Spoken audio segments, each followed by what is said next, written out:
Hey, what is up, everyone? This is Gary A. Swaby, and you're now listening to or watching the Powercast. And today we are going to be recapping Power Book 4, Force, Season 2, Episode 6. And the title of the episode is Here There Be Monsters. And I'm joined by Mr. Richard Bailey Jr. How are you doing, Richard? Doing good, Gary. What's up, listeners and viewers? What's up, indeed? I see you're a former Crimson Projects resident, so I guess that explains why you got the new apartment because you had to move out of there after the explosions and shootouts and stuff. Yes, So the government did give me some assistance so that I could relocate. Y'all all saw what happened in this episode, so I don't have to go into detail. But yes, I'm living it up right now, so I have no complaints. oh yeah, you look like you're living it up, so that's good. And we're also joined by Miss Dana Abercrombie. Today's prices, not yesterday's prices. Yes, yes, prices have gone up. Inflation. It is lovely to be here to see you. I don't know about next week because the prices will go up again. I don't know if you can keep affording me, so we have to see.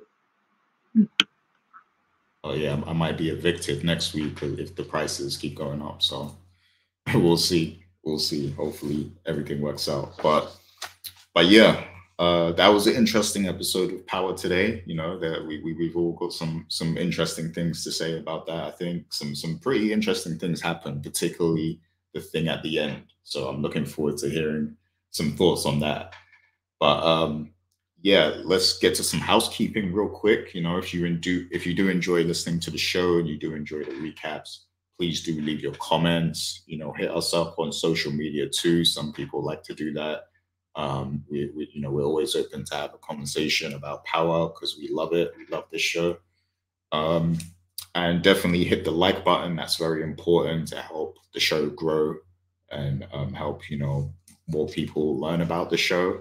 And it will make us a bit more dedicated to doing the show and power content in general if we have that support. So please do hit the like button and subscribe to the channel. Also, we review quite a few TV shows at the moment. You know, we do Power, we do the Walking Dead series and spin-offs, and we do BMF. We're going to be doing BMF when that comes along.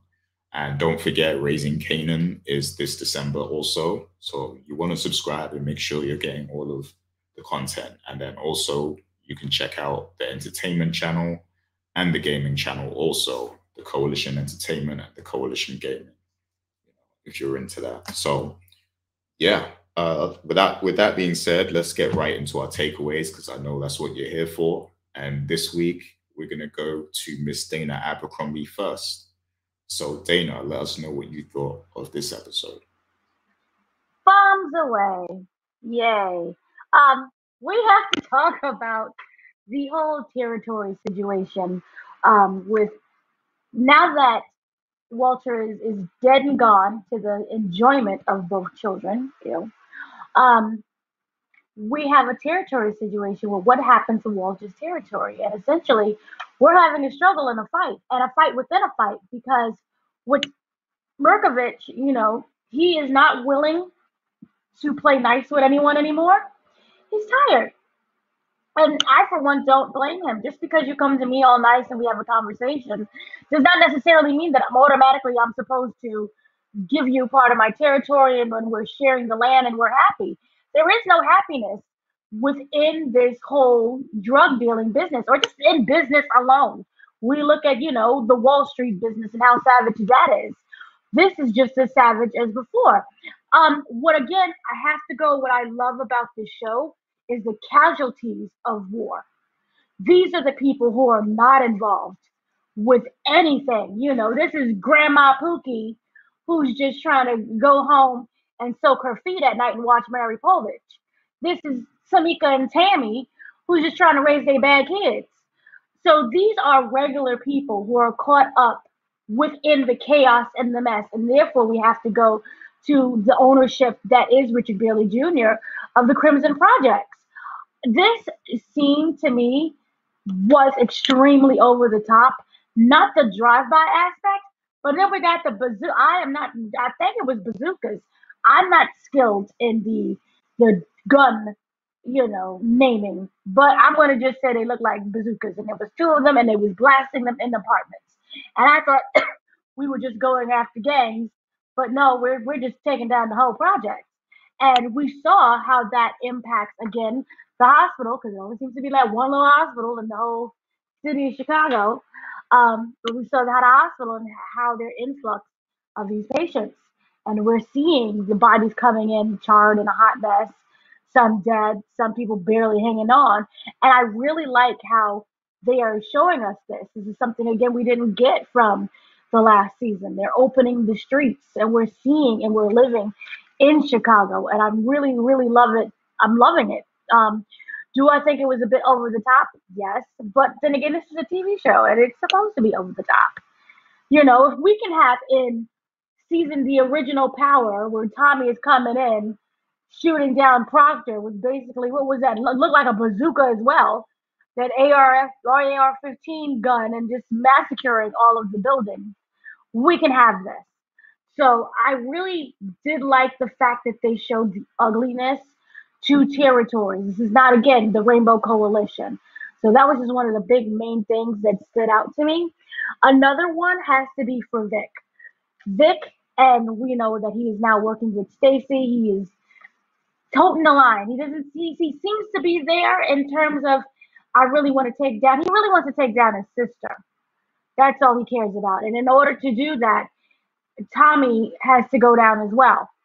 He's the casualty of his bigger thing. But I wanted to go back on one of the things that he said, which, remember how it seemed like Victor is somebody who I always called the boy. He didn't really act on his own. He was a boy. He flip-flopped, and then Gloria died, and he's like, I want to be a man, after crying for like a whole month. And that was cool, and that's great. But I still don't view him as a man yet. And it all has to do with the speech that he gave. It was when he was talking to the spirit, the photo of Gloria, and he was explaining that, this is what I did for you, for us, for you, for you, for you. And my whole thing is, if you're acting on her dead wishes, what are you doing for yourself? Now, I know that he says he wants to get out of this completely and wholly. Great. But to me, it still seems like everything is set in motion for someone else and not so much him. Like the last episode, I really felt like, oh, he's finally becoming a man. He's doing this for him. And then he's giving speeches for you, for you. He's in that teenage stage where he's not yet a woman, not yet a man. I think I botched that line. But you get what I'm saying. He's in that zone of gray where I just really wish that he would have an initiative for himself. Gloria is dead. It's really great to honor the dead, but she's dead. What are you doing for you? That is kind of what I wonder. And the fact is, he didn't give Stacy Tommy's phone number, because Tommy said very clearly when they was by the car, this is my number, contact me on this number. And he didn't give Stacy the number.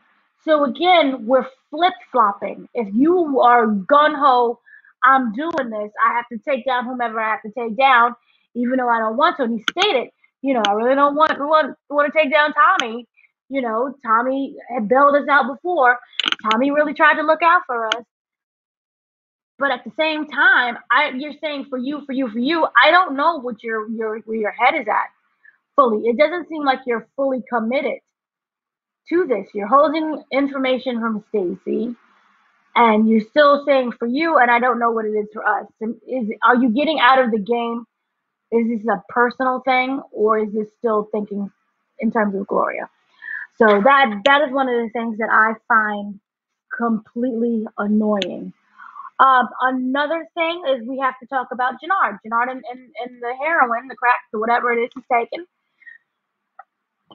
This is not going to look very good. And so we had this really great conversation where, Diamond was finally able to see Jenard in his stupor, where like the pizza slice hanging and the shirt's all disgusting, and he's all cracked out near the couch. I'm like, this is great, this is wonderful, and I expected there to be like a conversation, a heart to heart, but it was really like, man up, what are you doing? I'm like, okay, maybe that's how men talk to each other. That's their little love language. What are you doing? You look like a fool. So I was really okay with that, and then the fact that Diamond went to Ashanti to be like, look, he's not right. He is a hot mess. And she going in and she's talking to him. And this is what I really thought was like going to be a great turning point. But what I at that moment failed to understand, if it's an addiction, you're gonna need more than just take a shower. Some people, again, you can quit cold turkey. We heard of the stories of I've been sober 85 years and all I did was quit cold turkey. That's great. Jenard is not that person. And as we've seen during the last scene with Jenard, where he came in, he turned his back, but he did that. And that's like, I'm on the crack. Heroin, yum. So I worry about him, and I worry about where his head is at. And the same with Ashanti. Sometimes I think the writing can be a wee bit too heavy-handed and can be a wee bit out of nowhere. And I appreciate and I love the fact of power and everyone's striving for power. We're gonna force our way into power. That's great. This whole situation with Ashanti and was like her giving the "I'm the king of the world" speech was a bit like, oh, well, that kind of a little bit seemed out of the blue. Cool. I don't know how I feel about that yet. She really didn't give a huge motive of wanting to be back in the game and wanting to be on top. So for me, it kind of just took me a little bit out of it. I know that she was a willing participant with Jenard, and again, it kind of seemed like she was trying to help Jenard, and that's cool. But like this huge, like I'm the king of the world, it was just like, whoa, I didn't know that you felt this way. How long did you feel this way? Was you plotting and planning this whole time? Was it the moment when she discovered her boxing jewelry was taken by Jenard, which we seem to completely dismiss after he said, I ain't take that, girl. So I don't know where we're going with that situation, but it does, storyline wise, offer an interesting twist because again, everyone is fighting with each other and you don't know who your real enemy is. And it seems like everyone is fighting with each other and they don't know it yet. So I'm here for that, storyline wise. It just got there really quickly than what I expected. Another thing that was really interesting is if we have the dynamic of Jenard is still a drug addict, Ashanti's sober, everybody else is sober. If it comes into a huge power struggle in the power play, I really feel that Jenard is the weakest link. He's lying to everyone. He's not going to be there fully capable. I don't know, we saw him in that stupor, which I think was kind of the first time we saw him in a full blown stupor before. We've seen the smacking of the lips and him looking a little funny in the eyes and everybody saying, you want something? But to see him with the pizza and that to me, makes me really wonder about this dynamic, this relationship. And this is when we talked about before, will Diamond have to take out Jenard at the end of the day? I mean, we can easily say, yeah, I'll just take him out. Because remember, we had the conversation with Tommy, and Tommy was like, well, are we going to just take him out? And and Diamond was like, cool, But when push comes to shove, are you really going to do that? I wonder what's going on with this dynamic between the two brothers. And I kind of really thought that because Diamond gave that conversation about the father and lied, that, it would push Jenard, make him a little prouder and self-esteem more. But then again, addiction is addiction. So he's craving that addiction. And another thing that's kind of like a side note, Kate is missing, but no one seems to care. Poor Kate. I don't know if this is karma for bad parenting, but Kate is just missing, and that was just literally a throwaway line. I mean, JP is all, hey, he's crying. with the bottle in his hand. I can't get paid. And I understand Tommy's perspective because he was abandoned his entire life. So it's like, oh, she always does this. And I don't really think he cares. Again, their relationship was very different with them, but that was very interesting. And kind of lastly, to wrap up everything, um, I don't know how to say this properly, but I just genuinely don't like the whole. I don't like Tommy and Marie. Her name is not Maria. Her name is it's like there's a full accent to the name. But I don't like that relationship because I just feel that sometimes relationships are just pushed upon the show. We're like, we need a love interest thing. We went from the whole I don't date guys like to oh, well, this could be different. To Tommy literally saying, I think I love her. I think I might be falling in love. And it was just, ugh. And I think that was a really great moment to bring in Holly because Holly, the ghost of Holly, like, look what you did to me. And then also remember Lakeisha, remember all of the other women that you went after, and they are kind of dead. And so he's all like, no, it's going to be different this time. And I genuinely hope it's not. I hope it's the same because I just don't like love stories. I just can't. Let's kill it right away. But what's also interesting was the dynamic between her and Miguel, who is on insulin. I found it to be very fascinating with the fact that he's literally in the apartment dying and he can't administer the drugs to himself. Granted, I am not on diabetes medication of people who know how to do their own insulin shots. So it really makes me wonder, this big bad man that we've seen, with the whole hand breaking and I'm going to defend your honor, can't administer insulin to himself and is literally weak and is so debilitated that he would die, not even just from the insulin. I really truly believe just in general, because we had the whole conversation between him and his sister where she's like, this is, he's saying, this is your real career, not that. This is who you are. Stop pretending you're better than us. I really feel that there's some sort of jealousy within his heart towards her, even to the point where you had like, she's saying, do it yourself. I didn't realize how handicapped he really was. Like, is he being babied his entire life to the point where he can't even administer his own medication? Grandma was there and, that's your brother. No, you raised him. And then she didn't administer him at all. So I'm just like, is he okay? Who is really going to pick up the pieces here? Is it going to be grandma or is Miguel going to be able to do this himself? So I thought that was a very important scene to show. And I did not expect that at all, especially since you could stick yourself with a needle. So, yeah.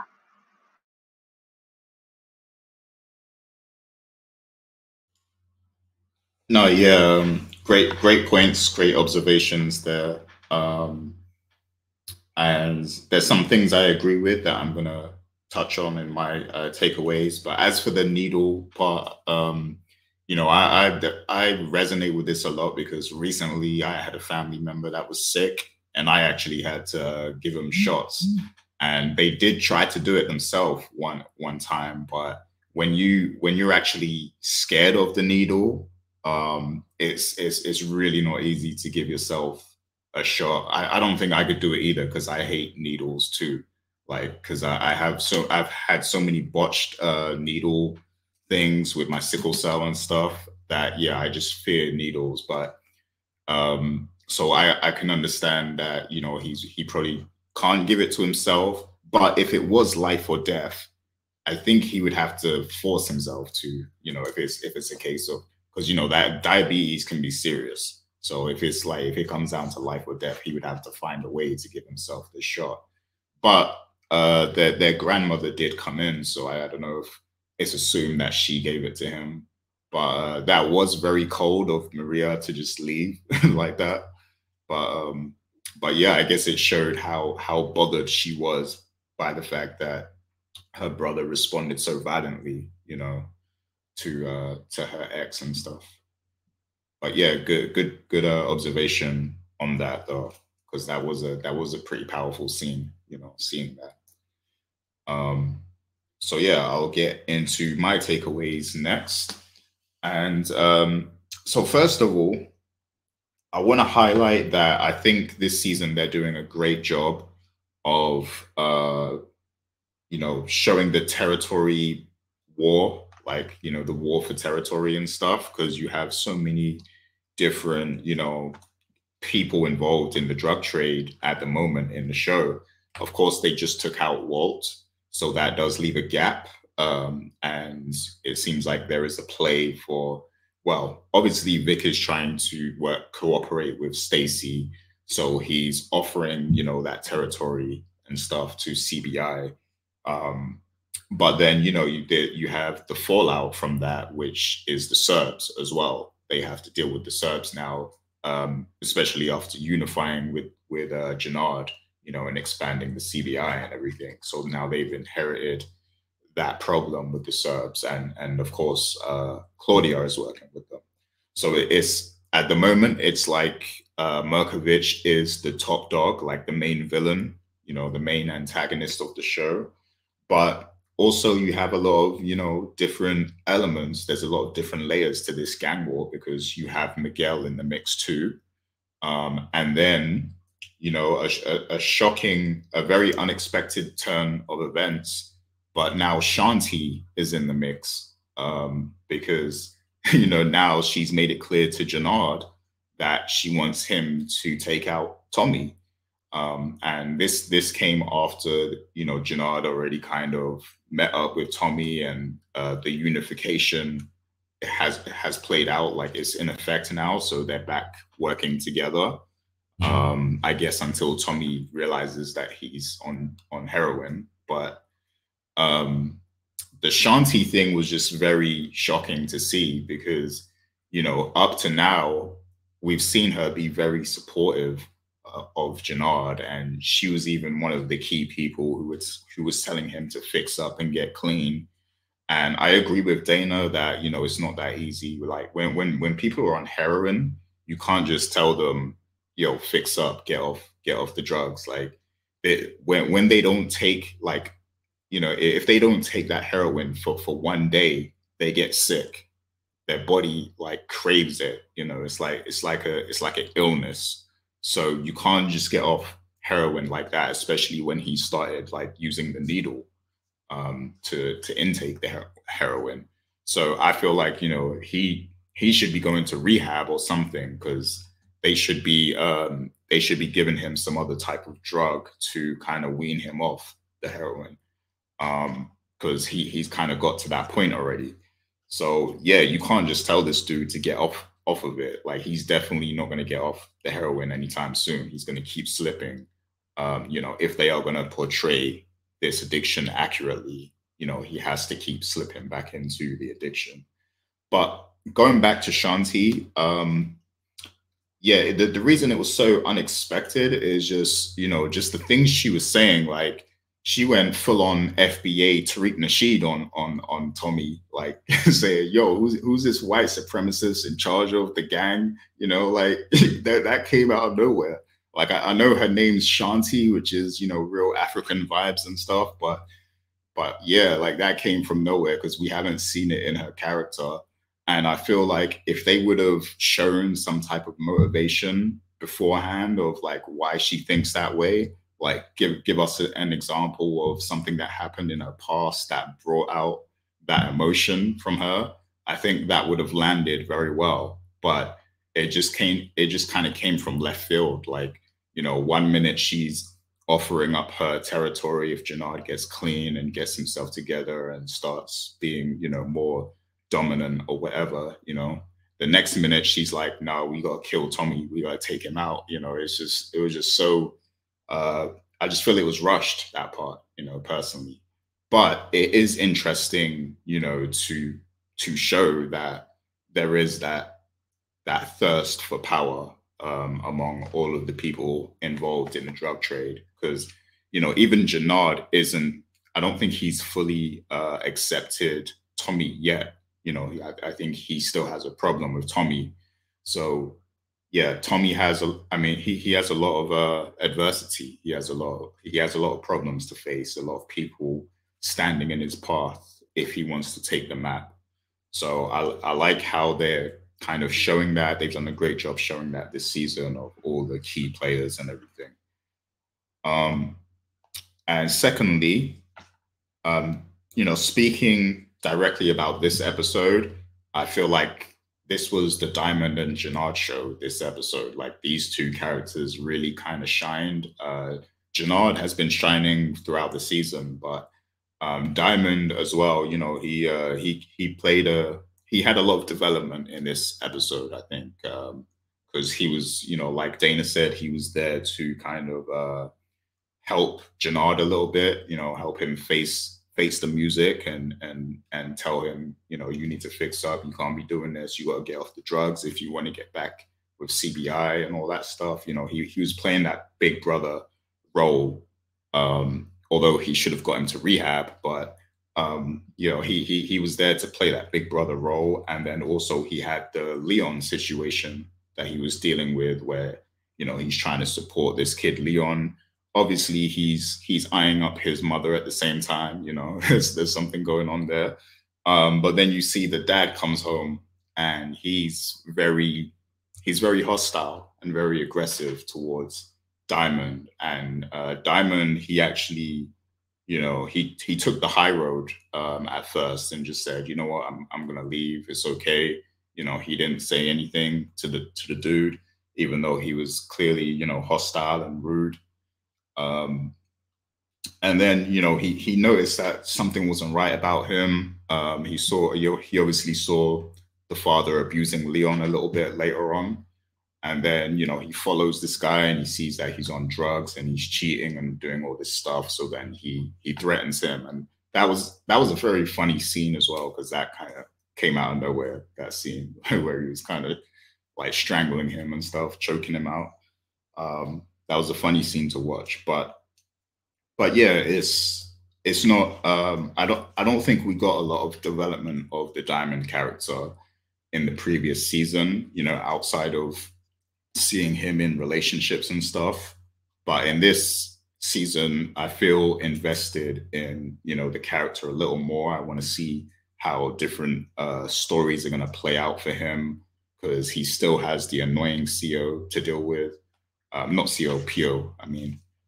He has the parole officer to deal with. And he does have the CO that he's actually sleeping with. And if he's gonna get with Leon's mom eventually, if that's what's happening here, that is gonna cause a problem. Like Richard said, you know, that there might be a conflict with the CO officer if she finds out that Diamond is messing with another woman, you know. So I want to see how all of these stories tie together, you know, and him being Jenard's brother, that's obviously gonna create some tension with Shanti, you know, as well in the mix, because now she wants to take out Tommy. And Diamond, he has a pretty strong bond with Tommy. They don't always see eye to eye, but they work very well together, I think. So I don't think Diamond wants to sever ties with Tommy at all. So it's going to be interesting to see how all of these stories kind of collide. But right now, I feel like Diamond and Jenard are like, you know, the strong duo in this show. I feel like in this episode in particular, Tommy took a bit of a background a little bit. Like his character didn't really do a lot of stuff. Like he wasn't very active until towards the end, maybe, and also when he showed up at the hospital to see what's going on with Mireya, that was very assertive of him. But outside of that, you know, outside of the Mireya storyline, he wasn't really doing a whole lot to me. The Murkovich meeting was redundant. Like there was no reason for them to meet. Like we know what it is with these two. Like they've met 100 times already. Like we know that they want the territory, you know, and Murkovich is not accepting Diamond's money. You know, he wants the territory, and that's what it is. And they didn't reach an agreement, and Murkovich, he showed what he could do by shooting up projects. So I guess the purpose of the meeting was just to show us that, Murkovich is now the number one guy, like he's the number one villain. I think that was the only purpose, but I don't know, the meeting just felt redundant, like there was no need for it.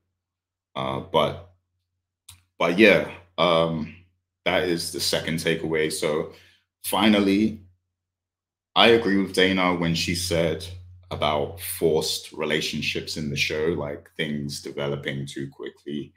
I feel like Tommy and Mireya, they've gone from mildly dating to like completely in love, like head over heels in love for each other. So the pacing of that relationship kind of feels a bit off. I get that, it's a TV show, things have to move quickly. They're probably trying to get to a certain point of the story, before the season ends and stuff. So I get that, but it just feels very sudden because, she only just broke up with dude last week, the ex dude. And I know it's possible to fall in love with someone else while you're in a relationship, but I don't know, just the way this in particular was paced, it just doesn't feel earned. Like I don't get that feel that they should be that in love with each other already kind of thing. Like I don't know, it just kind of stood out a little bit, but it is interesting, what they're trying to do, because now they're trying to show us that Tommy has changed, and that he is a bit more sentimental, and he is a bit more loving and caring than he used to be. And to show that contrast, they brought back a character, as a ghost, which is Holly, of course. And I think that was a good choice. I think that was nicely done, like bringing back a ghost from his past and everything, a demon that he's still battling with, because we know that he regrets killing Holly because he found out after the fact that she was pregnant, so he could have had a child, but he didn't. He killed her before he knew. So that is a demon that continues to haunt him. So I think that is a great character to bring back to show that contrast in his character now, because now we see that he has changed a little bit. He is a bit more compassionate. He says that he's in love with Mireya. So now I think the goal is to see how he's able to balance his life and his relationship, because we know that those two things often don't mix well, when you're in a relationship and then, you're also a gangster and you're trying to, you're in a gang war essentially, like that's a cause for concern right there. And then on top of that, you have the fact that she is the plug's sister, so that is going to cause problems too. And we see there was the scene in this episode where Tommy pulls up to the hospital because he's trying to find out what's going on and why Mireya's not talking to him, and she makes it clear to him that she doesn't want anything to happen to him because of what Miguel did to her ex, the surgeon. She doesn't want Miguel to do anything to Tommy, so that was her concern. And Tommy, was like, look, I can look after myself. So he's showing that he's not scared. He doesn't have any fear about Miguel, but we've seen this dude torture people, and, we see he has a hand fetish. So he has something special planned for Tommy's hands, because he keeps doing stuff to people's hands, freezing them and smashing them and then, hammering them with an award, so I don't know what he's got in store for Tommy's hands, but yeah. So yeah, man. I think that choice to bring back Holly was very powerful. It was a very good thing. And it goes back to what I was saying last week, that they keep teasing things from the past, the Julio thing. They kept spamming the name Felipe, and now Holly, like all of this is like season 1 stuff from Power's history. And it's like, are they building up to something here? Are we going to see more ghosts? Hint, hint. you know, so yeah, I'm excited to see what they have in store, because it feels like the show is moving in a different direction completely to where it was, at the start of the season. So I just can't wait to see what we have in store next. But I won't delay any further because I want to hear Mr. Richard Bailey Jr.'s thoughts on this episode. So, Rich, when you're ready, hit us with your takeaways. Okay, so first and foremost, shout out to both Gary and Dana for the excellent takeaways as always. Let me start off by saying that I thought this was an interesting episode of Force. I did have a few issues, but for the most part, I thought it was very entertaining and interesting for a few different reasons. So, starting with my takeaways, my first takeaway, I want to talk about the Flynns in this episode. Obviously, we know that Vic is now working for Stacy, and I very much enjoyed this entire episode where Stacy is just barking orders at him, very demanding, telling him, yes, so your job now is to connect Tommy to Miguel, and I want you to get Tommy's phone number. And the whole time, Vic he keeps coming back to her saying, yes, so this is what's happening with Claudia. What are you guys going to do about Claudia? And Stacy does not give a damn about Claudia. She wants Tommy. So I find it very interesting how this character is very obsessed with taking down Tommy Egan. I want to see where they're going with that and what she is going to be willing to do. Because obviously, if Vic is not going to cooperate, then she's going to have to take matters into her own hands. And I'm very curious as to what that actually means. So stay tuned for that. But as for Vic's development in this particular episode, he does meet up with Tommy, tells him he wants back in CBI, and they agree to a 60-40 split for his territory, which is fine. I didn't have any issues with that. We also find out that when they actually sit down and they discuss Walter's will, that Vic gets everything, including the mansion. Now, they did say that Walter has been, he basically didn't have any money left. So basically, Vic got what he didn't have. And I find it very funny how Claudia didn't get anything. That gave me vibes of OG Power when Ghost pretty much didn't, he didn't leave anything to Tasha in his will. So I did laugh when I saw that, obviously.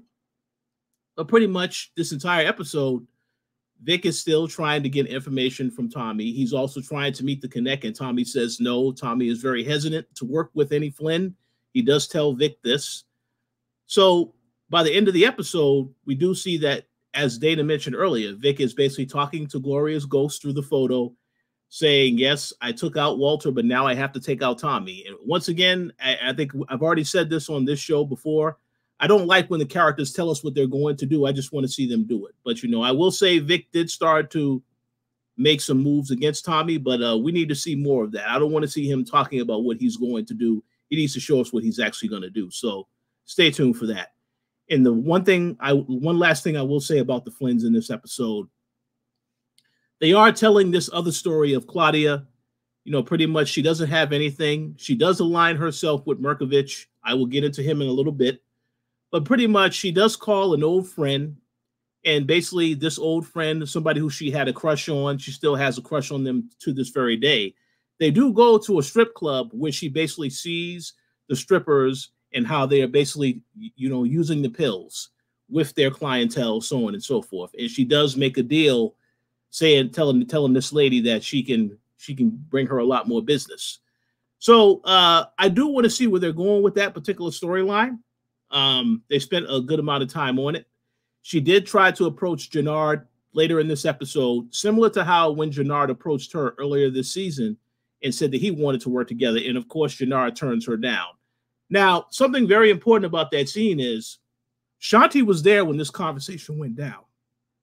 So I do believe that that's a bit of the motivation that she does have, but I'll get into that later.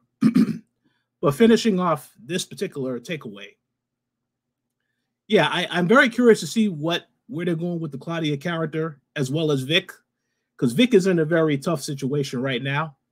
I'm very curious to see. Obviously, as I said last week, he is not going to take out Tommy Egan. You know, I know he may have some success with this plan, but Tommy is the star of the show. So I really don't think Tommy is going to just take this lion down. So we'll see what happens. So second takeaway. Let's talk about Tommy Egan in this episode. Obviously, him and Diamond are very happy when they find out that Walter is gone and no longer that now they can go after his territory. And that's where Vic comes into play with this particular storyline. We had the random scene of Tommy going with Mireya as she decided to lease a car because, she had her driving lesson not too long ago. So now she wants to get herself a vehicle. And of course, as you both alluded to, the whole thing about her finding out eventually about what happened to her ex, Dr. Kendall, and the fact that she now tries to avoid Tommy for this entire episode until all that stuff happens down at the Crimson Projects. Now, this is what I do want to say about this. As Gary has already said, I really don't like the fact that they had that sit-down scene between Tommy and Murkovich, because Tommy already knew Murkovich was not going to agree to a deal. You saw earlier in this episode that Diamond also approached him to try to pay off Jenard's debt, and he said, no, I don't want that. Jenard is going to die. So my whole thing is, you already know there is no negotiation. So at that point, it's like, why even bother? And I found that scene funny because Tommy is going there eating dinner with these guys, having this conversation. Then there's no disagreement, and he just walks out. I'm thinking to myself, if I'm Murkovich, I know this Tommy guy is serious, right? They should try to kill him right as soon as he tried to leave. But no, let's delay this for the inevitable showdown that will happen later in the season. So I had an issue with that. I will say I am glad that they did show them taking out the projects, though, because, again, they want to tell you that Murkovich is a man of action. Although, as the main adversary of the show, I don't buy that, and I cannot wait for this character to get taken out. So let's see what happens. But as for this episode, as Dana mentioned earlier, yes, Kate is missing. I do like how they showed the effect of D-Mac, being gone, how it affected her, but also how it affected JP, because JP was drunk. And then he had his whole conversation with Tommy about how he messed up. So I'm glad they showed that, because they needed to show how D-Mac being gone was impacting everybody else, because it didn't really impact Tommy that much in this particular episode, but I think they needed to show that, so I give them props on that. And finally, finishing out the stuff about what happened with Tommy in this episode, yes, he eventually does sleep with Mireya. I do agree to, as far as what you both said about how fast this relationship progressed between the two characters. I do think it was a good idea to bring back Holly to remind people that Tommy has a history of anytime he gets close to anybody, things don't end well. Sometimes the person gets killed most of the time. So I think it was important that they showed that.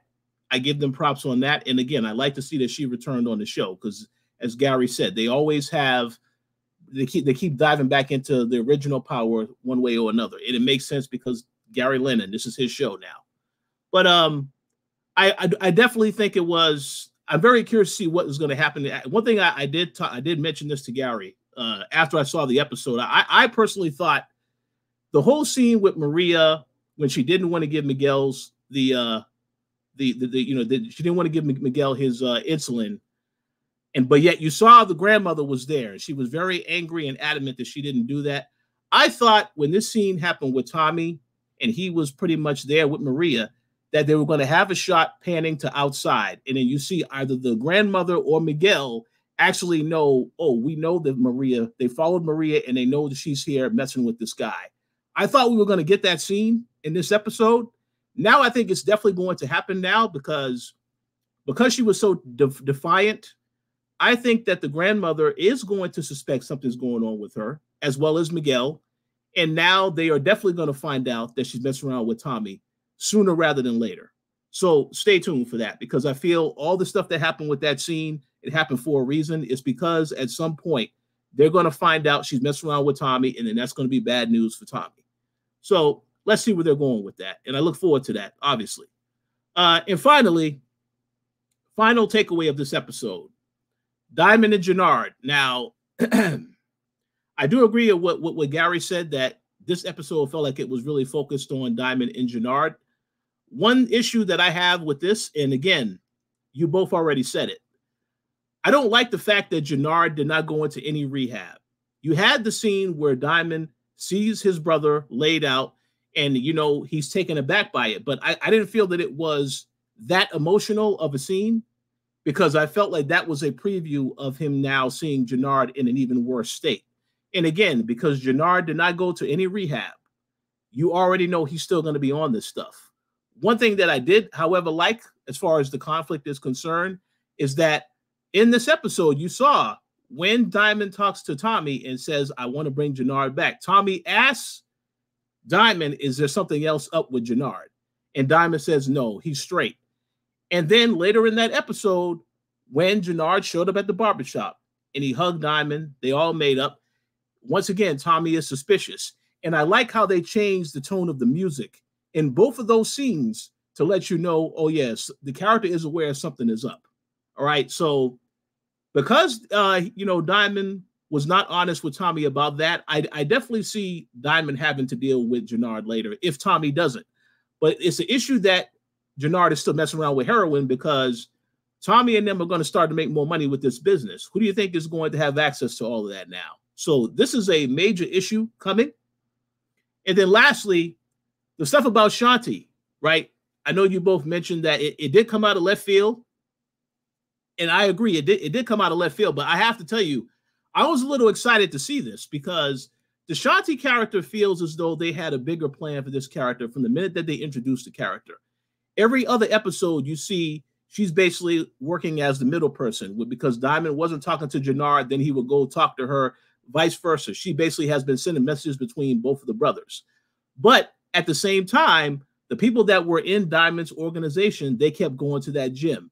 And they were people who were very cool with her. She had territory. She was giving Jenard money at the beginning of the season. So obviously, this character has a much bigger purpose. And I think when they had that scene where Claudia showed up and she pretty much got turned down with the offer, that gave Shanti an idea. Because again, one thing that we know about Jenard from last season is that he didn't like Tommy, who is the white boy, coming into his territory trying to take over. So this pretty much shows that Jenard and Shanti are perfect for each other, because that was the mindset that they both had about Tommy from day one. But the fact that she basically wants to take over, because the one thing that was said in that conversation is she said, yes, put a bullet in Tommy, but she also knows that she may have to take out Diamond. And that is where this is a conflict, because obviously Jenard, he wants to get rid of Tommy, right? But because Diamond is so close with Tommy, that means you're going to have to deal with Diamond as well. And I feel that that actually is going to be a reason why Jenard is going to continue to struggle with this addiction, because he's going to have this conflict in the back of his mind that he eventually is going to have to deal with his brother as well. And I think that this is why you're going to definitely see the character continue to spiral even more than where he is right now. But as for this decision to make her have an emotive and now make her want to basically get her own form of power, I'm very curious to see where they go with that, because it's something that does come out of left field. But if you look at what they've been doing with this character the entire season, she obviously wants a piece of this. She wants more power, so on and so forth. So I think it is believable to an extent. But again, it's not going to work out the way that everyone thinks it's going to work out, because again, she did make that ultimatum to Jenard: you either choose me or the drugs. And as we have all said now, Jenard is still very much an addict. So this is going to be very interesting to see how the situation plays out. It's going to get very messy, but let's see what happens. But Shanti's plan, it's not going to work, but it's definitely going to cause more issue between the brothers. No doubt about that. So stay tuned and we'll see what happens. But pretty much that concludes my takeaways for this episode. I thought it was an interesting episode, because there are other things happening in the show that I want to see where they go with. But all this stuff with Murkovich, I hope this stuff comes to an end, because I don't like the character. And And when he does meet his end, he needs to go out. They need to just take him out in a glorious fashion. I don't want to see nothing else come as a result of that, but we shall see what happens. Go ahead, Dana. Yeah, so for me, I just wanted to say something really quick in regards to him not going to rehab. No one knows how bad it is yet. You know, just because you may be on something, but you're still functional. I mean, you always saw, technically, all that Diamond saw was him passed out with, you know, the pizza and like, that's the extent of it. It wasn't like it was the drool was hanging everywhere. There's needles all over the place. There's drugs just out in the open. The needles hanging out his arm. It wasn't like that. He's a functional drug addict at the moment. So it's easy to hide certain things. Yes, the girlfriend knows, which I think she's going to be able to use that to manipulate him. And the brother Simi knows of some things, but not all of the things. So I don't blame them for sending him to rehab right away. And even if you do, not many people want rehab. Oh no, you're 100% right. We'll have to see where they go with that. I kind of feel like Shanti knows this worse because the fact that he stole the change. She obviously knows if you stealing people's stuff to get the product, then obviously this is not just a novice level thing. This is I think it's progressing. So I want to see where they're going with it in the next episode. But yeah, I agree with what you said. Probably too soon for the rehab. And obviously, if that happens, that'll probably be at the end of the season so that they can have him take a break and go away for a while. And then, he comes back next season. But again, I don't know if that's going to happen because things are progressing very fast in the storyline. So I kind of feel like something bad's going to happen before that happens. Oh, yeah, definitely. Excellent takeaways, by the way, Rich. Great observations. And I believe Dana, you was going to say something else? No, that was it. I hit the wrong button. Oh, okay. Just one more thing really quickly because I have the thingies on my brain. Was it just me or did it seem like, yes, the shooting at the Crimson Project served a purpose and a very strong message, but also in a way, it felt like it was an excuse to bleed into the next scene, which is when Mireya was like, I thought you were dead. I thought you was dead, in order to give him that plot for them to sleep together. So, like, I appreciate that scene, but at the same time, Yeah, I think it served two purposes. Yeah, definitely it set up the Mireya scene. It gave her motivation for what she did, and how she acted and how she ran to Tommy's house. And I guess, it also shows how intense the war is now between the Serbs and Tommy. So it served two purposes. And I thought it was, even though it was slightly comical, it was a cool scene for this show, I guess, like it was a bit unrealistic in parts, with the grenade launcher or whatever it was they had. But yeah, we're watching Power. It's not going to be completely, realistic. So it was cool. And I thought it was funny that you had the dude with the noise canceling headphones. Like he didn't hear a thing, and then, Big Smurf ended up using him as a shield, So see, my mama always said, when you're outside, at least take off one of them headphones so you can always hear what's going on around you. You got to take on one off. And don't get the big headphones. You got to get the earpiece ones. So then that way you can put it in your pocket and you're still able to see what's going on. You got to be aware. Don't get too comfortable in these streets. Exactly. If you have a black parent, you've heard that at least once. They've told you not to wear them headphones, not to wear those damn headphones when you're crossing the street and all that, so you can hear the cars coming. So that dude, yeah, he was definitely not aware of his surroundings at all. But yeah, those are our takeaways. So let's get to some questions here. Because there is quite a lot to talk about, to discuss. So I'll start with the Holly thing, because that's obviously, the big reveal at the end. A lot of people are going to be buzzing about that. So I want to ask you guys, Do you think that Holly will be a regular, reoccurring voice in Tommy's head now? Are we going to see her, add her commentary as he dives deeper into this relationship? Do you think? Because this is a common trope that we do see sometimes. We actually saw it in season 1 of Ghost quite a lot, where Kanan was in Tariq's head. And there's been a lot of other media where people have voices in their heads and stuff. Like even it's some video games do that a lot.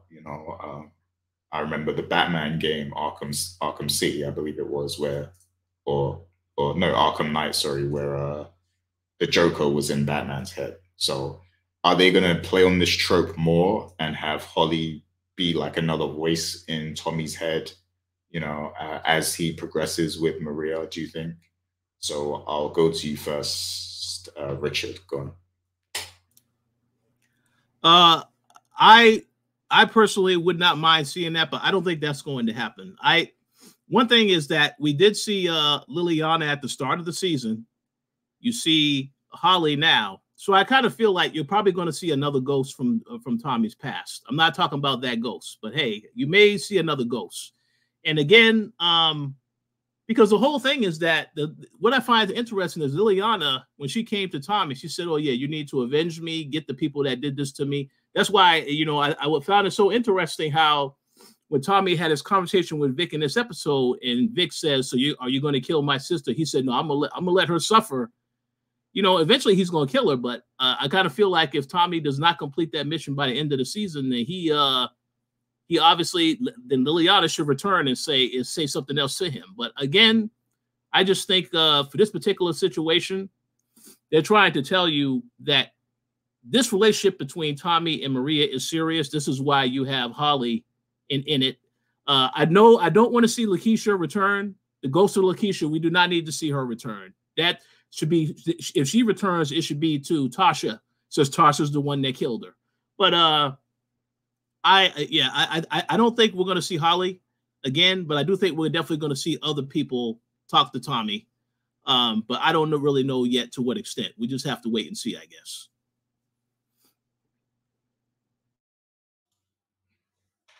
Yeah, I don't think we'll see Lakeisha. I think she's fully committed to her role on BMF now. So I don't think she's going to return to this show anymore. But that would be interesting. That's a good point about Liliana. She did return, and I do think that because he has been kind of chilling a bit on his mission to get revenge.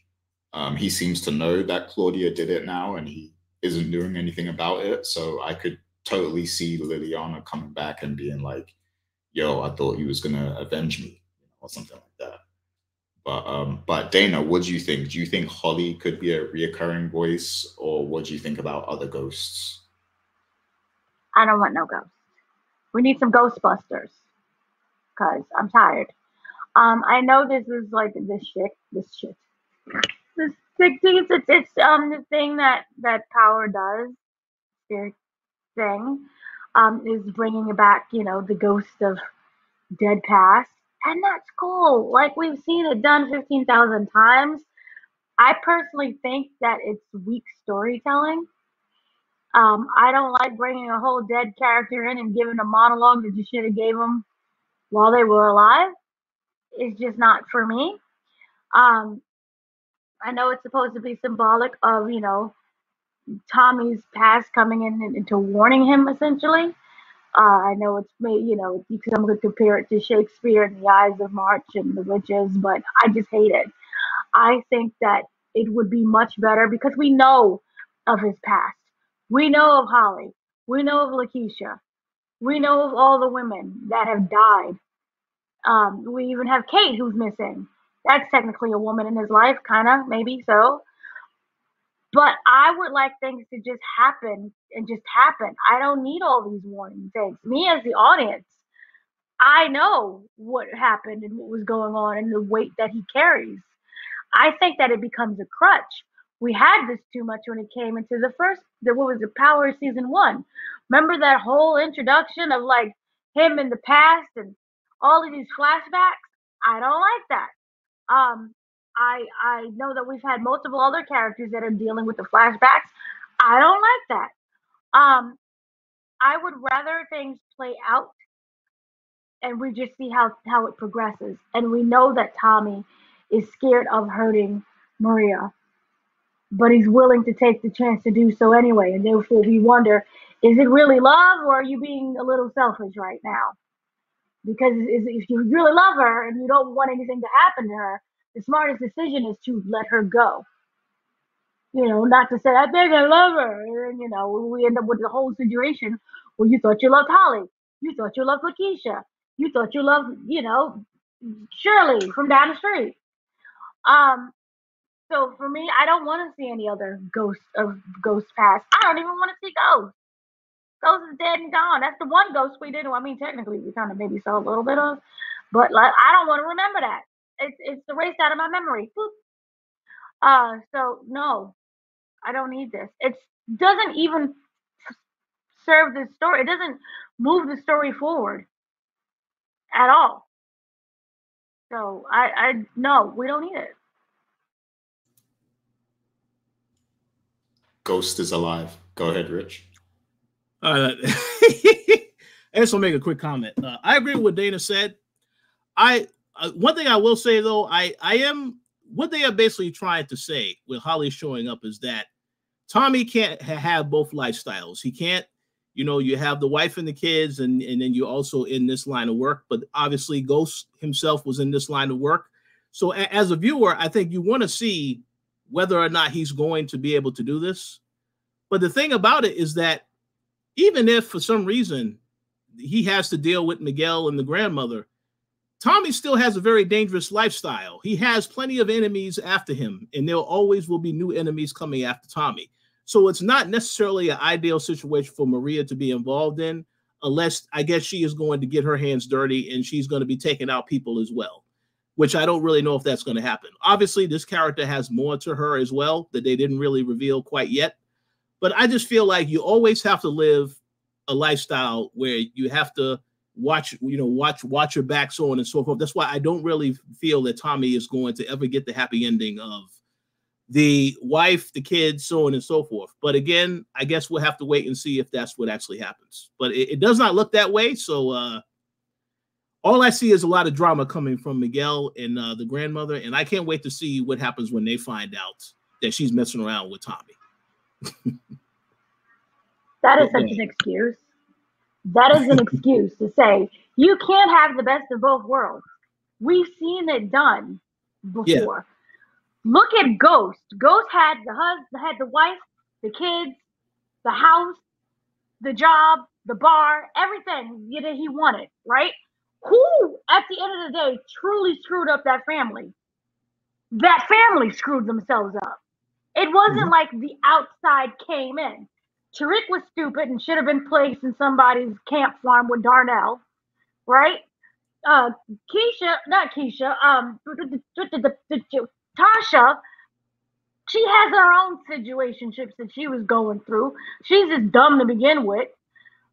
And she was also dragged through the mud because of Tommy, but not because of him being a drug dealer.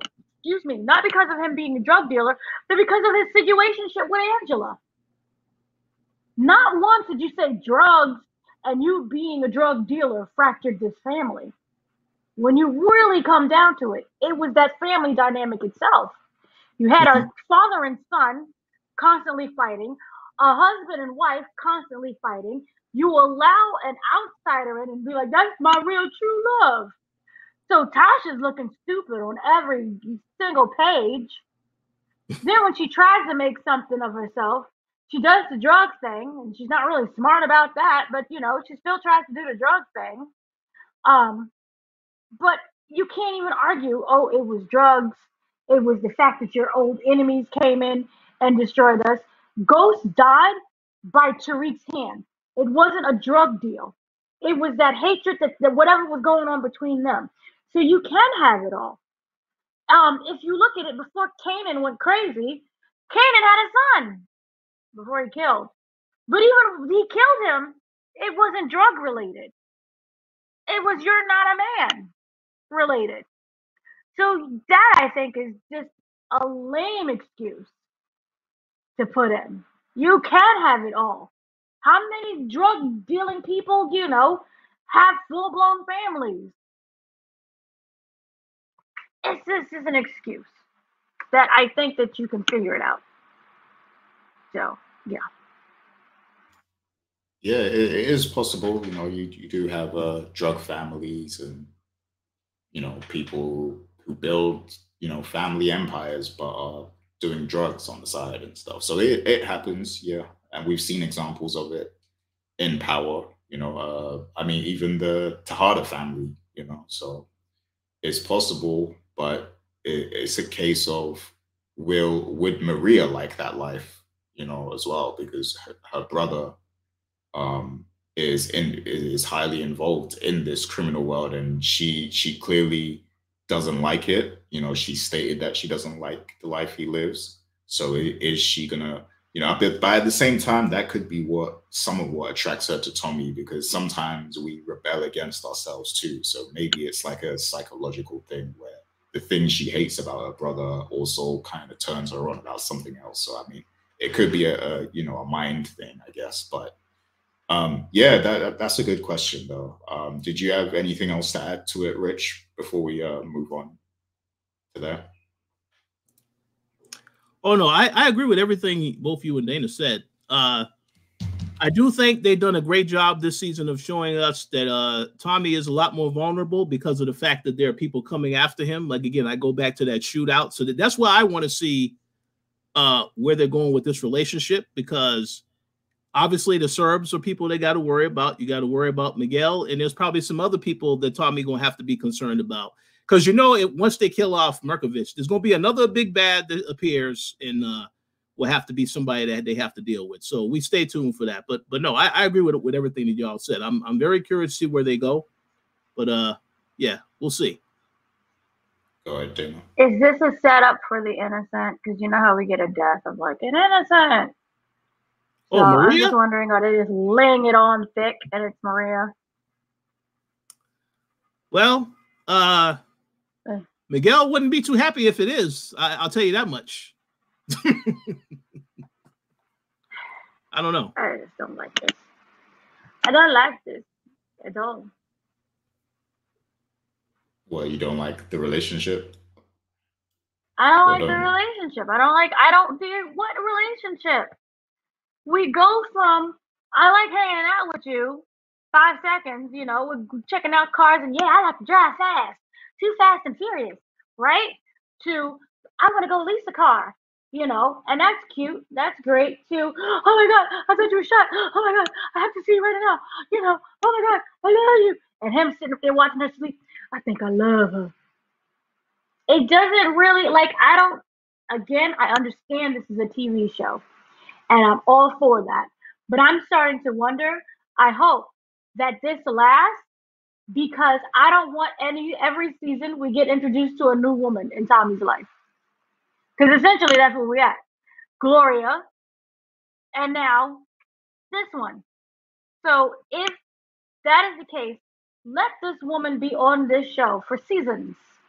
Seasons.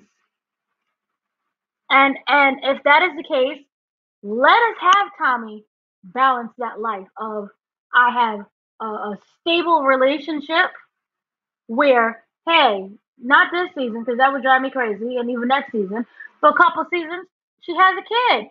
They have a family. I want to see that progression, but I don't want to see it progress in over 2 episodes. So if this is what you choose to do, when I think I love her, she's for me, stay that way. Don't kill her off, because then what's the purpose? He falls in love with some random chick from the next season, and we're doing this all over again. It's getting repetitive. And I understand technically Gloria was not his girl, but at the same time, he's crying in the hot mess, and he's still not over Lakeisha. Which technically, how long ago was Lakeisha's death? Maybe 2 years? I don't know. And if you could argue, Gloria was just like, a thing. probably the thing to just get over, aggravate Vic with. But where are we going with? If this is a serious relationship, this has to be serious. And no more ghost of Holly Past. Yeah, no, I agree with you. I think it should be long term. Go ahead, Rich. Last comment I will make: perhaps third time is the charm. This is the third time you got into a bit of a relationship. I don't count Gloria. That was like a fling. That was because she was supposed to be cooking him a meal, and then that turned into something totally different. But no, this is his final opportunity. So let's see what happens. And we still never got the pepper pots too. I want some pepper pots too. Yeah. Oh yeah, I bet that pepper soup would have been good. So yeah. So next question. This isn't really a question, but I just want to see what you guys think, based on what happened in this episode, and it's basically about the Flints, Vic and Claudia. What is your thoughts on how they're acting and their current state of affairs after Walt's death and everything? Because me personally, like, Vic had a character defining moment last week when he took out his father. And in this episode, he went back to being a bit of a, how do I say this? Let me say it a Jamaican way, maybe a facile, facile. And what that means is, yeah, pretty much, pretty much, because he was getting chewed out by Stacy. He was getting talked to like he's her employee or her bitch or something, like, and he was just sitting there taking it, and it's like, yo, you're choosing to help them, and you're getting an ear bashing from her. Like, you don't have to be there, you don't have to be a snitch. This is a choice that you made to help them. So yeah, I don't know. His character's kind of taking, he's gone back a few notches from last week, to me. But Claudia, she's still looking for opportunities. As Rich said, she was in the club. She saw an opportunity, people taking pills and stuff, and she's like, yeah, I could supply that. So she's still hungry. She's still making moves. And of course, she has somewhat of an alliance with Murkovich. So Claudia is still being Claudia.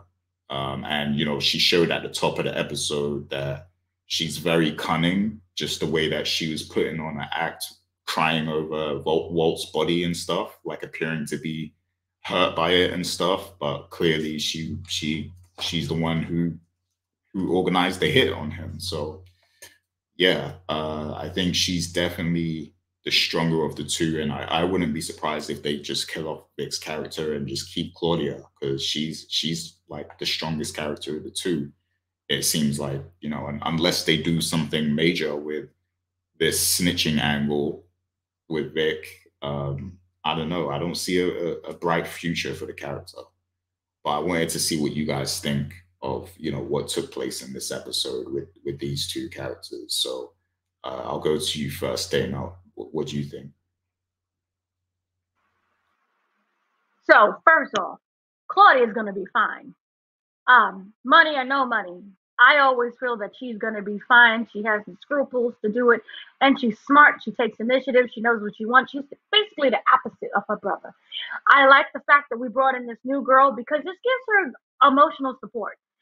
The character has been through a lot, just in general, especially dealing with the fact that you did this huge plan and you think you're going to rise to the top, and still again, because of misogyny, you get nothing.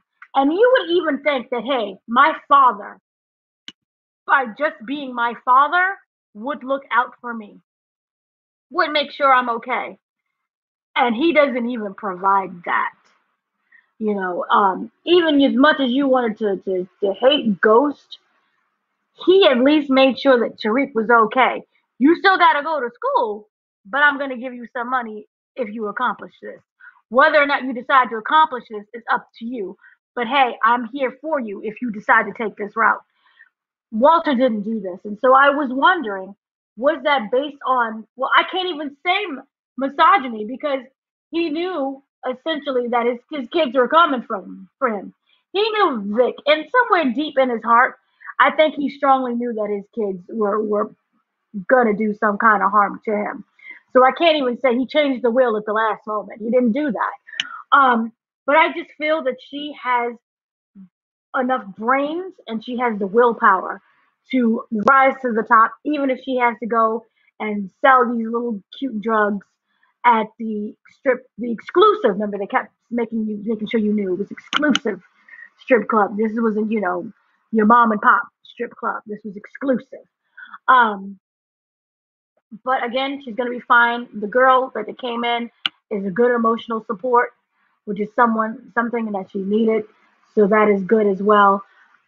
In terms of Dum Dum Vic, I think that we're still getting a lot of flip flopping. I do not see much from this character right now. And also on top of that, no one really likes him. So I think their guard is going to be up already. So I don't know we know what it is he's trying to accomplish, but it's not going to be really easy for him to just get all of that information at once. The phone number thing just so happened to be because we are technically in communication with each other. We do need to know when things go down. That wasn't like a trust you, my brother situation. This was just basic business communication, right? So I don't really feel like, he's in yet with Tommy and the rest of them. I don't know where this is gonna go again because Vic flip flops. At the end of the day, I truly wonder if he's gonna be like, I want to stay with Tommy and them, or is he gonna try to subtly, you warn Tommy subtly so that it's not this big thing. It's not some kind of big ambush situation. So he could just do that at the same time. But at this moment, I do not see him giving information and flipping turncoin, flipping around and Benedict Arnolding people at all because he himself just does not seem to know what he is, who he wants to be. And again, it goes again with that speech that he gave. I did it for you, for us. Remember, he said for us, and I was like, yay. But then he kept saying for you, for you, for you. So he's struggling whether or not his actions are for him or for Gloria. And this is just what aggravates me. But at this moment, I don't see him being the head mastermind of anything. Yeah, yeah, I agree with you. You know, I wouldn't be surprised if Vic, if he ends up, setting up his sister, because we know his main goal is he wanted to set up Claudia, to get caught by the cops or whatever.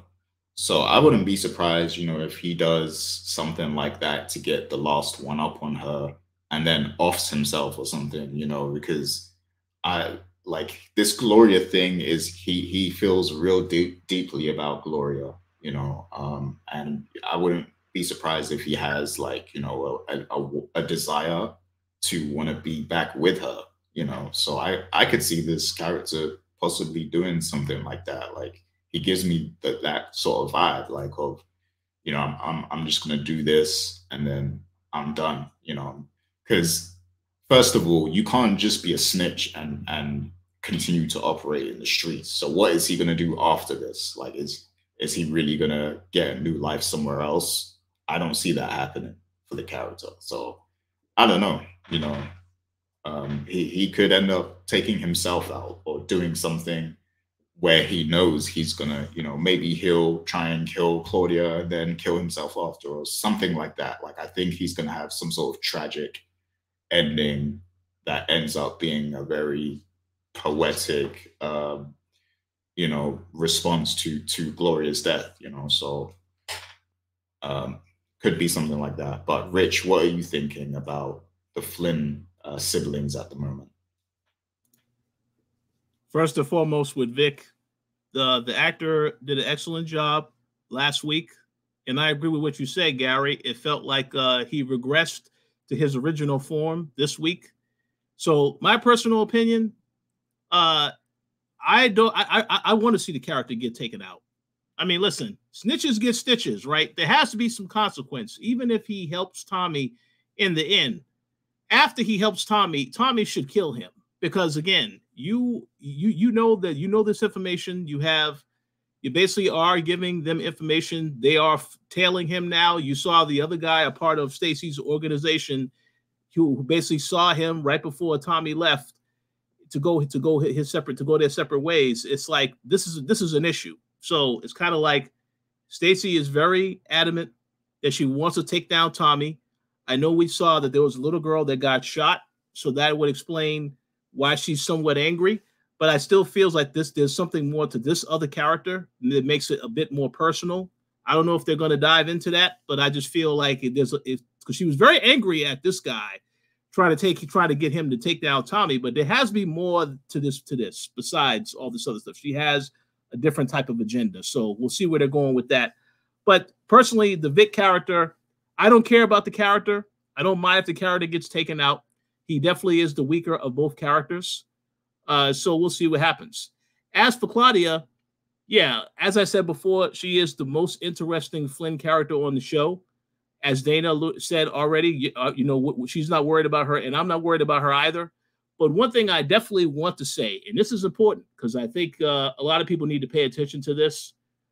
The friend that came back to help, and the fact that this is somebody who she is very close with, she wants to have a relationship with. This friend could be a real ride or die, but the thing is this friend does not know the monster that Claudia has become with all the stuff that happened to her last season. Now she's killing people left or right. You recall when she first got access to Dahlia, the woman that had Dahlia, they had a relationship as well, and she ended up having to kill her also. So what I'm saying is that this is going to be a test for this other character coming into the show. Like they support Claudia 100%, but are they willing to support the fact that she's killing people when they see this violent side of her? How are they going to respond to that? That is a very important detail to pay attention to because she doesn't know. Obviously, she knows Claudia from the past when they grew up together, so on and so forth, but she does not know who she is now as an individual. So let's see where they're going with that. But again, I'm very curious to see what happens with this character. And again, she still is the most interesting character in the Flynn family, in my personal opinion. So let's see where they go from here.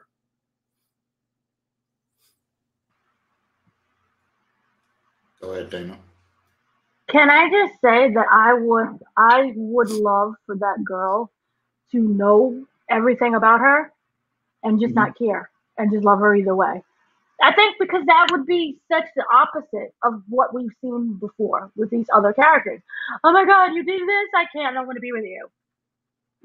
I want her to stand by her, support her. Doesn't necessarily mean she has to be all nitty gritty and, go in a shootout, but she supports her. I agree. And no malice. Not like, oh, well, I'm going to take you down too so I can have power. Nothing like that. I think she really needs a strong support system. And here's the thing that's really interesting.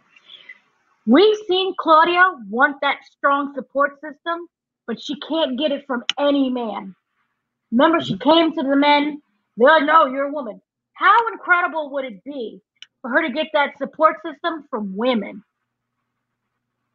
So that's what I want. I want her and her friend and bringing some other women and these gang of women, and they support each other, and that's their storyline. And they're getting it done that way. Because why introduce us to the misogyny plot line without us bringing in something that counteracts that? I don't need you men. I have us women. That works to me perfectly well. I agree. And one other last comment that I did want to make, and Gary probably will say something next.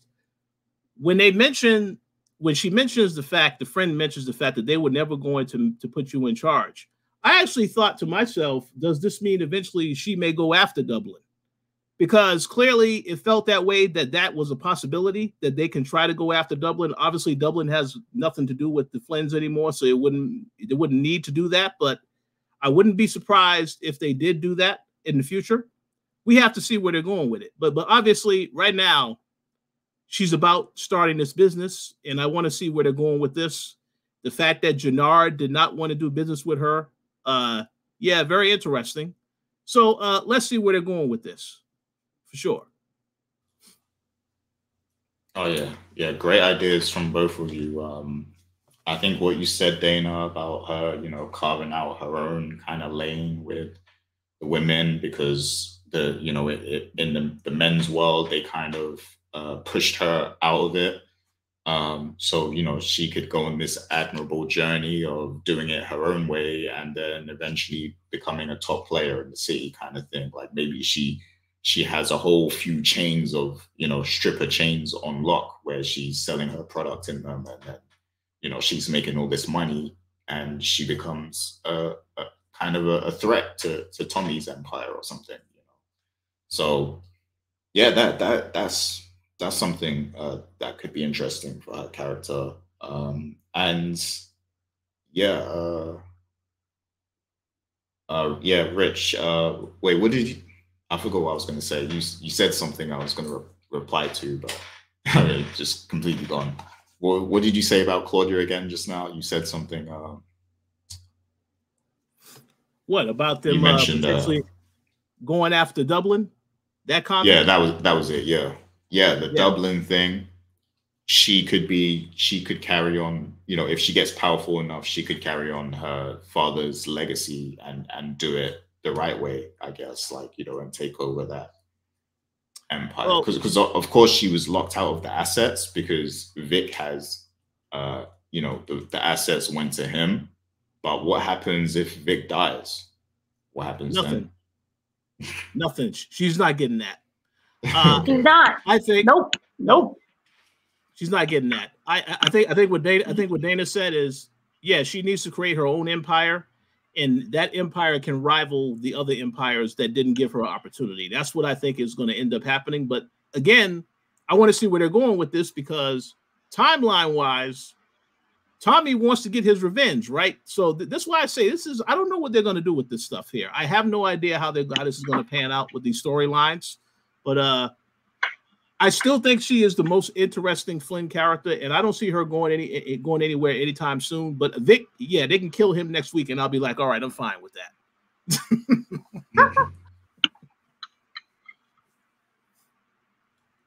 Yeah, Dana, you had a follow up? No, I was gonna just say that she it would be best if she stops trying to go against in terms of with Dublin, because it's Dublin. She alone cannot take down Dublin, and I think sometimes you have to just walk away. And again, start your own thing, and that could be even bigger than what you had at Dublin. You have to make people envious of you. Like, ooh, like remember that whole situation with Jenard and Claudia. Jenard came to her, baby, please, can I have a piece of something? And she's like, no, I don't work with your kind.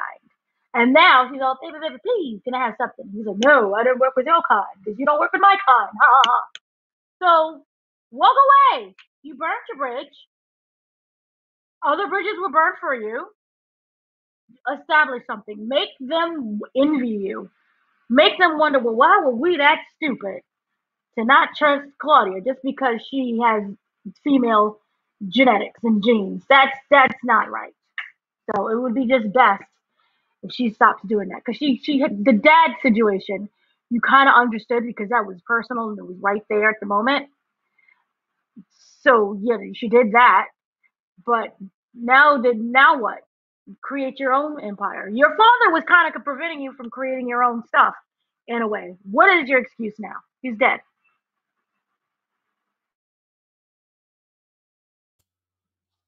Yeah. Yeah, true. I think it would be good to see her carve her own lane. The doubling thing, it's been overused at this point because they had, the Four Horsemen, they had Apocalypse, they had Doyle. I do think there would be some repercussions for her, like killing Doyle and then Apocalypse dying too. But I feel like it's been done so much already, so just leave it alone, I guess.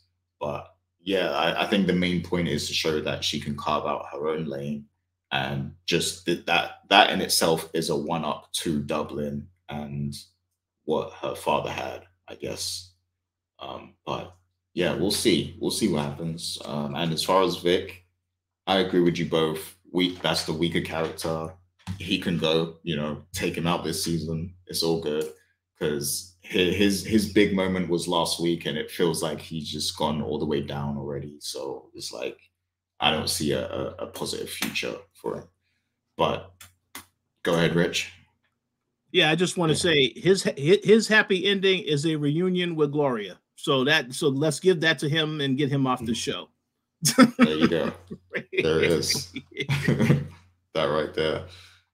Yeah, so we're kind of running out of time, so I'm gonna get to final thoughts. I didn't have that many questions anyway because the episode was kind of straightforward. But if you have any final thoughts or any other things you wanted to bring up from the episode, whether it's about Mireya, Miguel,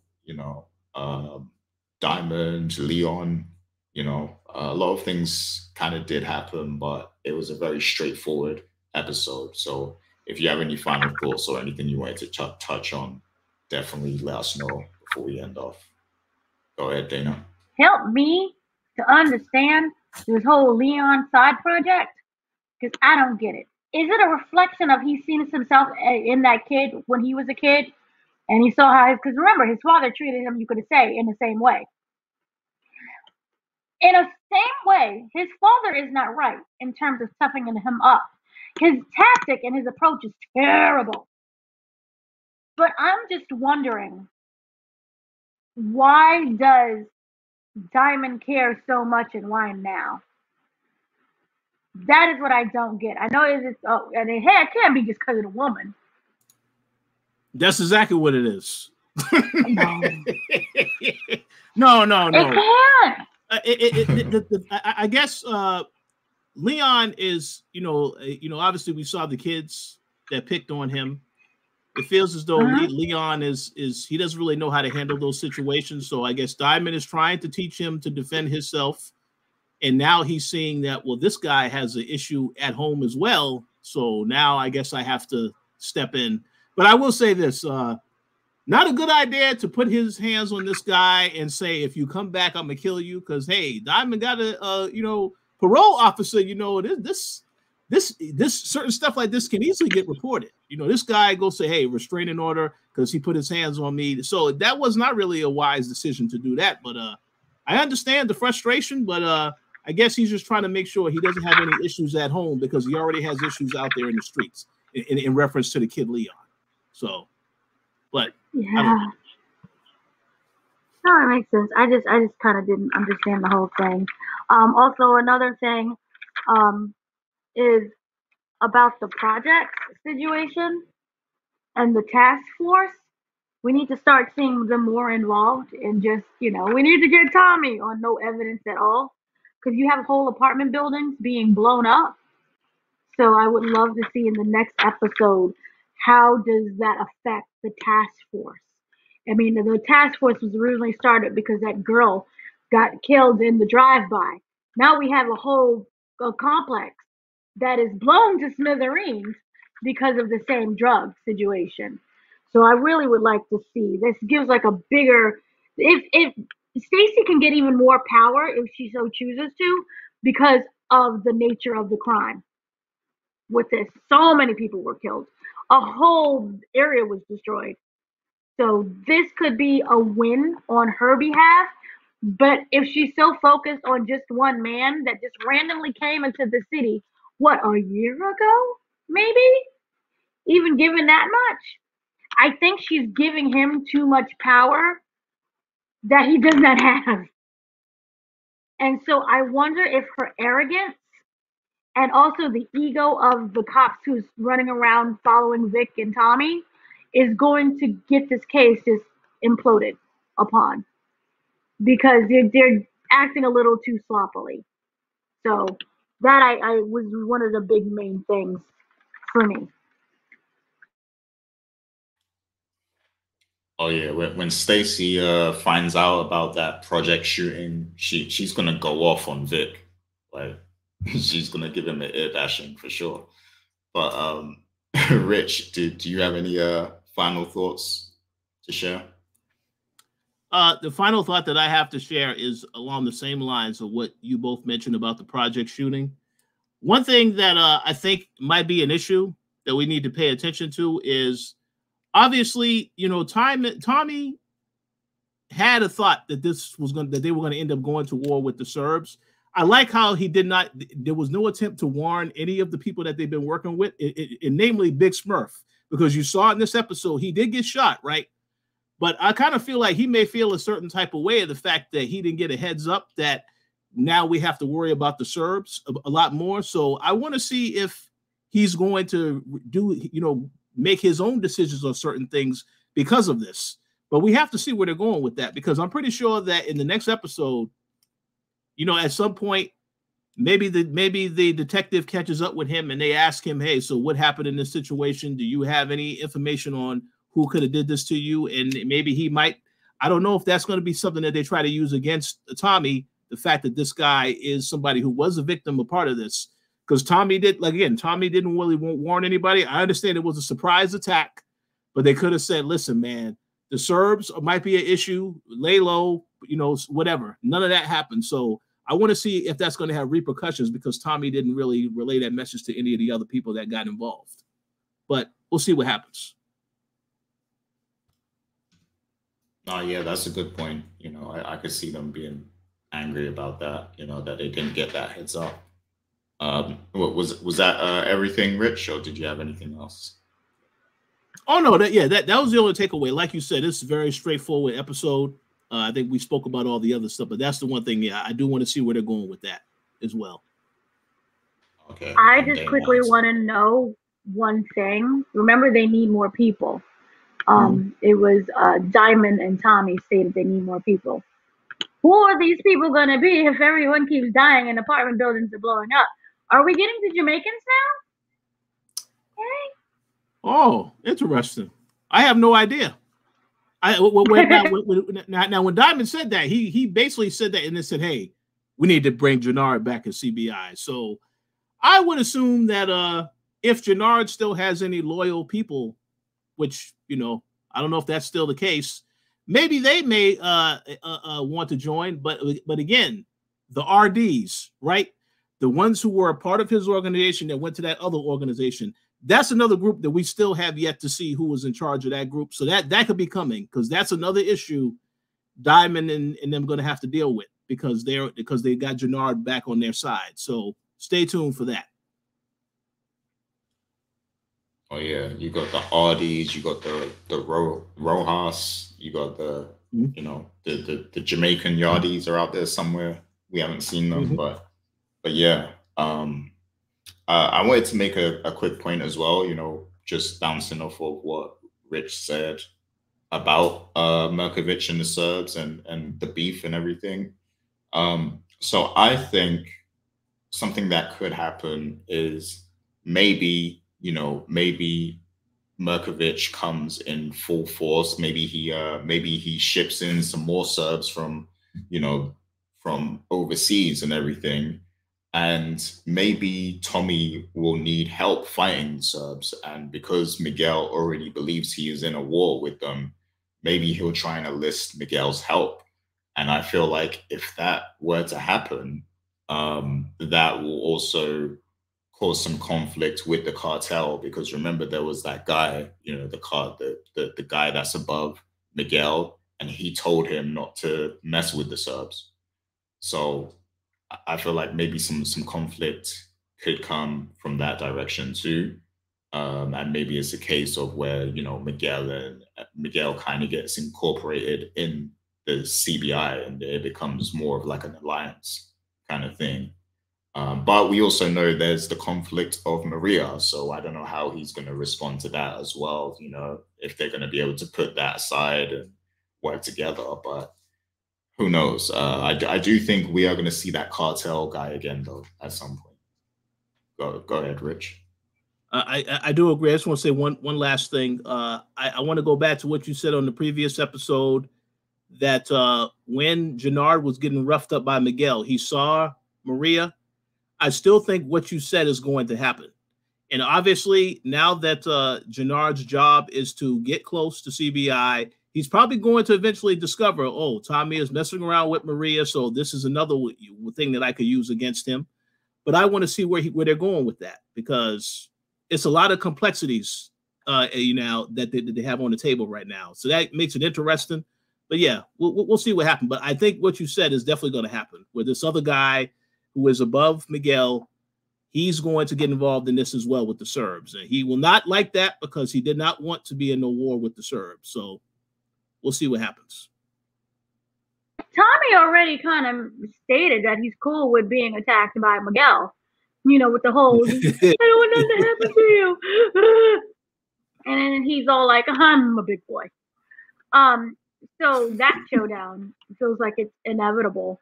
But again, going on just a conspiracy theory of how you brought up Felipe last episode, last session, is I wonder if he could be the big surprise of it all. Because if you need more people, what's going on? And then you also have to remember what's going on in New York. Because aren't they kind of know what's going on with Tommy? Unless I'm confusing things again and confusing it with Tariq. I think it's only so long they can go, because if the task force already knows he's alive, they know he's Tommy Egan. At some point, New York has to be alerted that he is alive, I think. Well, there's one other thing too that we didn't really mention, and that is that if something does happen to Vic, now they know Tommy has been working with Vic. So that could be what Stacy uses against to basically, really to go after Tommy. If something happens to Vic, oh, Tommy must have did it because he was the one, he's working with him in CBI. So that is probably what their next game plan is going to be if things don't work out with Vic. So, but yeah, we'll have to see where they're going with that. But that is another option, because again, she's so adamant that she must take down Tommy Egan, so she will do whatever she needs to do to take him down, even if it means somebody else getting killed like Vic. So, yeah, we'll see. Yeah, definitely. It's quite a complex story at the moment. There's so many directions it can go in, so many different theories. So I really want to see what the people think about, what we talked about today, because we talked about a lot of interesting theories that could be a possibility. But yeah, we're gonna end it off right there. So until next week, take care of yourselves, everyone. Have a nice week. Shouts to everyone leaving comments, every week. I'm looking forward to the comments on this one in particular, just to see what the vibe is about this episode. But yeah, we'll be back next week. So until then, take care. Peace out, everyone.